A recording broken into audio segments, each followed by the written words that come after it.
In February 1959, 9 young hikers from the Ural Polytechnic Institute set out to conquer the icy Ural Mountains in Russia. Led by 23-year-old Igor Dyatlov, they were strong, experienced, and full of life. It was supposed to be the adventure of a lifetime, but it would become one of the most terrifying mysteries in modern history.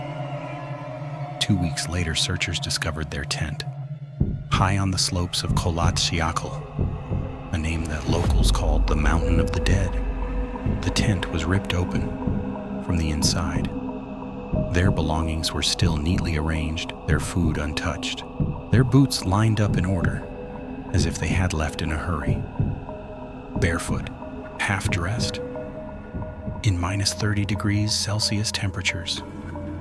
Something had driven them out into the storm, something powerful, something unseen. The rescue team followed a line of footprints that vanished deep into the snow.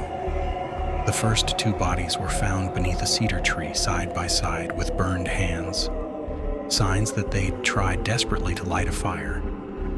Nearby, broken branches showed they had climbed the tree, maybe to escape, or to see something above them. 3 more bodies lay scattered between the tree and the tent, their frozen poses twisted, as if they'd been crawling back. Then, months later, the last 4 were discovered in a ravine, and the scene was even more disturbing. One had a crushed skull.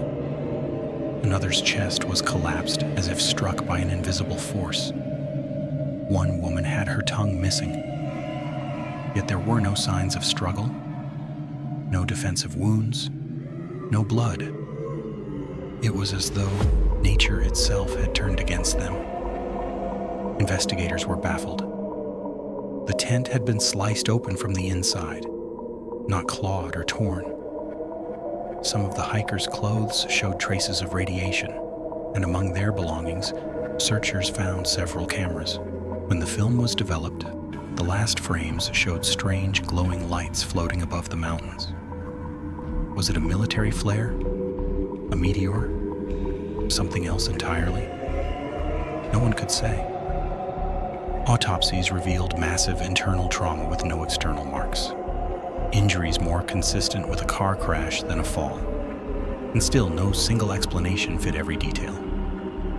The case was quickly closed, labeled Death by an Unknown Compelling Force.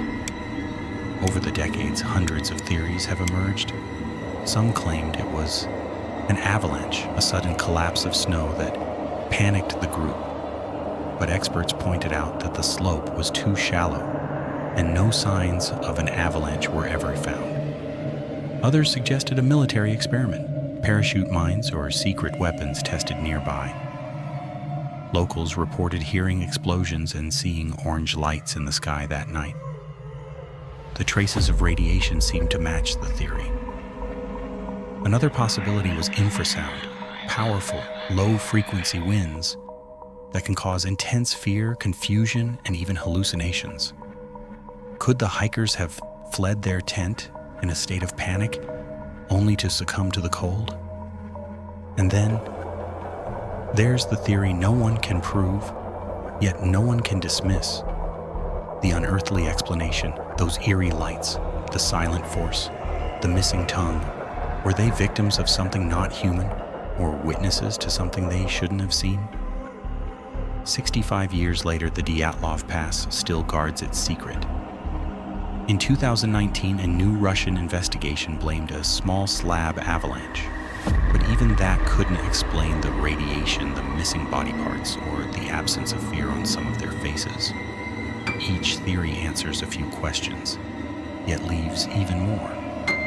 It's as if the truth was swallowed by the mountain itself. Perhaps what happened that night was not meant to be understood.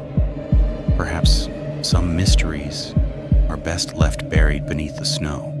What happened on that mountain remains one of the coldest cases in human history, and every time the wind howls through the Urals, it carries with it the echoes of those 9 lost souls. If you enjoy uncovering the world's most chilling mysteries, subscribe to Mystery Pulse because some stories never fade away.